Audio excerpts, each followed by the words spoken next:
Hello everyone, in this recording, we are going to continue work on the Access database for sunglass stores sales process. In this database, we'll create 7 different tables to represent the 7 interested classes or entities in our design of the database. Among them, we have 2 financial accounts.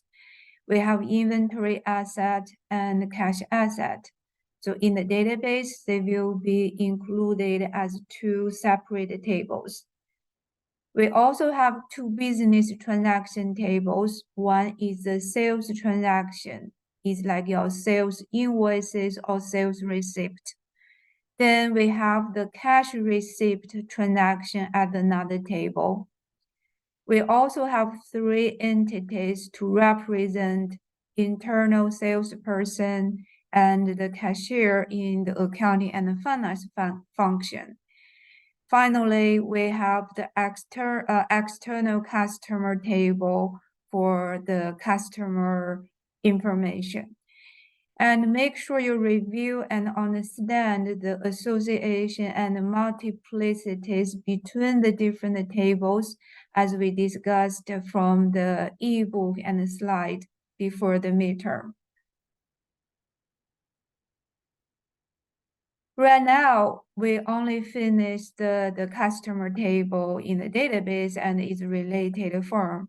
After we finish all of the remaining tables, the relationship between all of the tables will kind of look like this in your Access submission. Or before you submit, you should successfully build all of the 7 tables and with their different keys and also the relationships. And the recommended attributes for all of the tables is available in the book. So on page 245, I make a screenshot and put in the slides. So I will follow these attributes in building the remaining tables, but if you need a printout or referring to the ebook, or is on page 245. So after this brief review, I will go back to the Access file, which we already started before the midterm. So I will first build the sales. So I will leave you 2 tables for you to work on by yourself, but I will work you together to complete the sales table, the cash receipt table, and inventory table. And we'll leave you the others to you finish before the submission. So I will stop sharing the slides and go to the Access database.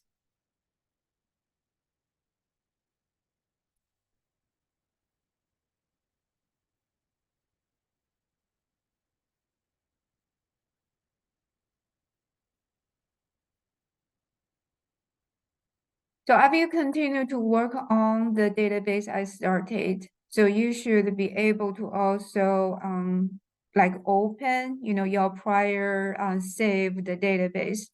So far, we completed the customer table and a customer form to enter data into the customer table. So let's have a review.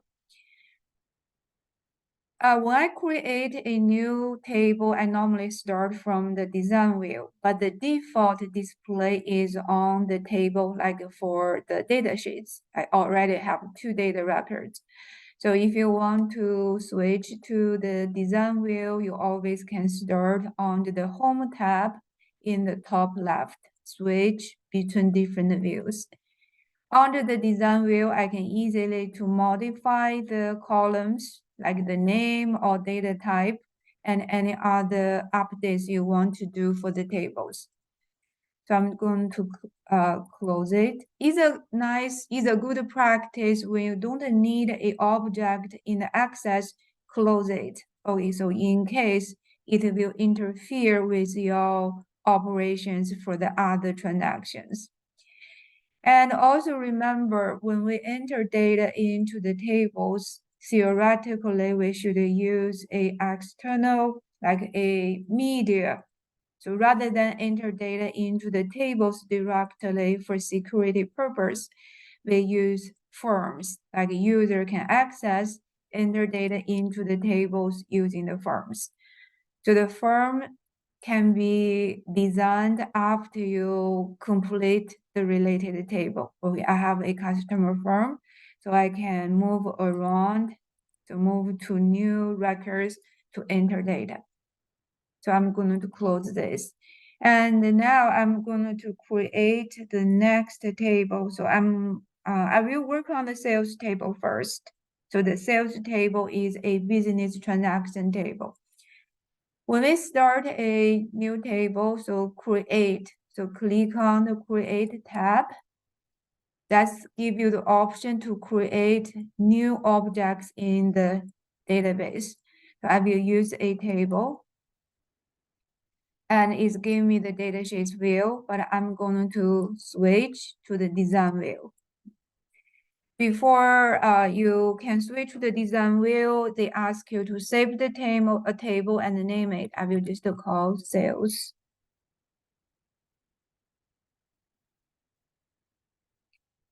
And remember, they give you the auto number and a default primary key. Most of the times we need to change the name of the primary key. Otherwise, all of the primary key in your database will call the ID, right? It's kind of confusing. For this one, I will change to, so according to the attributes we used in the book, I will call sales number. And remember, I will put an underscore between the two separated words. Okay, so it can save us like the time and also prevent the confusion when we do the coding in the SQL. So sales number, and as this one, I will make it as a, rather than a auto number, I will just use a number. And then, and this number, again, remember we can, so long integer and auto decimal, right? So like decimal, I really don't need any decimal points, so I can specify to 0 decimal point, because it's not really a number we need to do any calculations, right? So it's only a primary key to identify the sales transactions. Even you use, I believe, use a short text, it will be fine. Okay, but I just use a number. And then that's the primary key is already put it before that. Then the rest of the attributes, I will have the sales date, which is, and this sales date, I will require the format to be a date variable, or rather than input, they will pop up a calendar.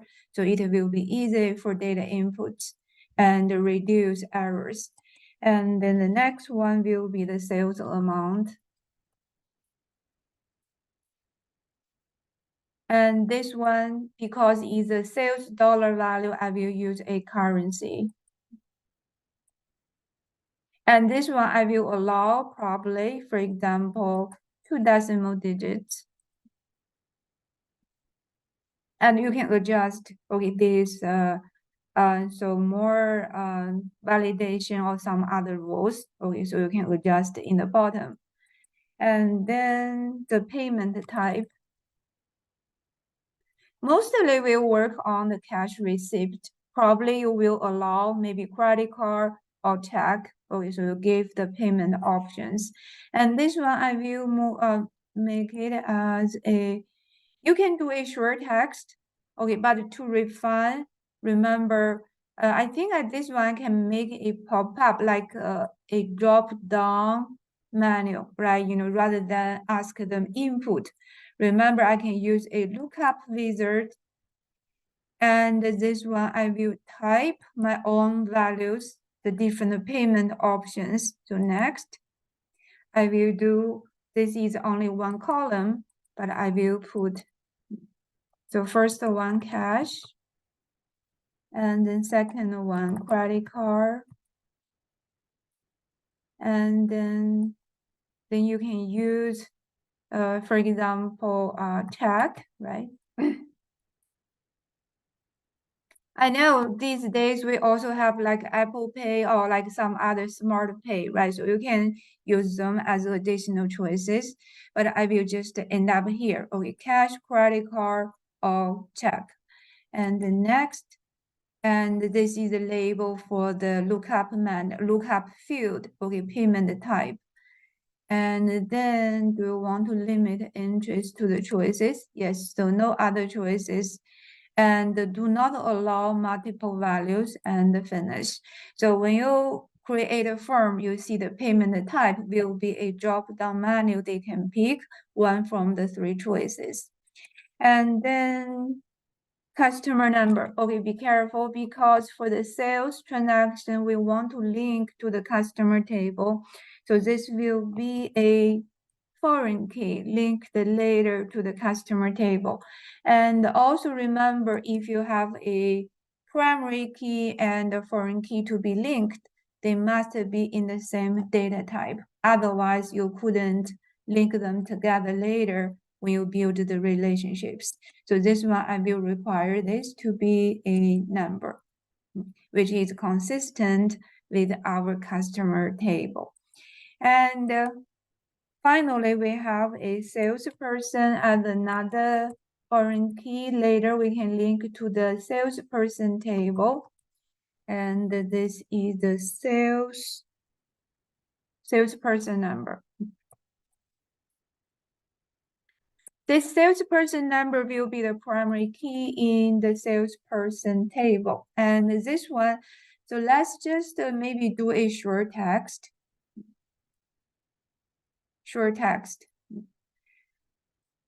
And I think that's all of the required attributes or fields in the sales table. So once you make sure, we can switch back to the datasheets view. I'll save. And don't enter data, okay, like for just to build the structure and like the field names and the field type. So now we can close it and then build a form to enter data to the sales table. So let's close. Remember when you try to build a form, so make sure you highlight the table for the related form. Okay, highlight the sales table and then create a form wizard. Okay, just use a form wizard because this is the same like a template we can use. So form wizard, since I already select the table, the sales table, then I can select all of the fields I want the form to have. So all of the data fields. And next, so use the default column bar, and I will call it sales form. So it will be different from my sales table. And finish. And now if you like, you can enter some data into the, so let's try maybe, for example, 1001. Okay, I just use a simple, okay, sales date. So you can see I have a calendar, so I can choose. And sales amount, I'm also just to make up some number like $104. And the payment type, you see, okay, I will use cash in the drop down. And the customer number, I forgot like all of the customer numbers, so I can skip it because it's not a required field, but in the actual operation, it should be required. Okay, which customer, because I don't want to, maybe I can check the customer. Okay, like we have, let me do 100. So make sure you match with your customer table. Okay, otherwise you end up with errors later. I don't have the salesperson table yet, so I will just leave the salesperson number empty. Okay, so first record. And then let me close and save. So close the customer table. And now when you open the sales table, you see the first record is already in.